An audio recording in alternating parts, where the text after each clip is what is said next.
اکثر لوگ یہ سوال کرتے ہیں کہ آپ کا دہی کیسے میٹھا اور تھک ہوتا ہے، تو آئیے اس کا طریقہ جانتے ہیں۔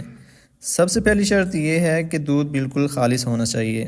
نمبر 1 ہم کیا کرتے ہیں کہ دودھ چلر میں سے نکال کر بوائلر میں ڈالتے ہیں، اور جب دودھ بالکل بوائل ہو جاتا ہے تو ہم اس کو ایک کھلے برتن جیسا کہ ٹب وغیرہ میں نکال لیتے ہیں۔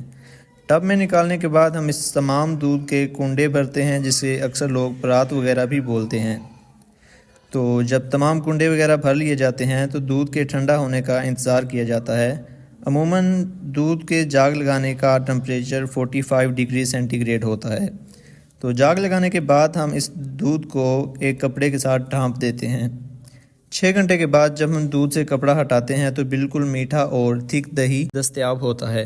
اس کے بعد اس تمام دہی کو فریج وغیرہ میں لگا کر چند گھنٹوں کے لیے ٹھنڈا کیا جاتا ہے۔ ٹھنڈا ہونے کے بعد دہی سیل کے لیے بالکل تیار ہو جاتا ہے۔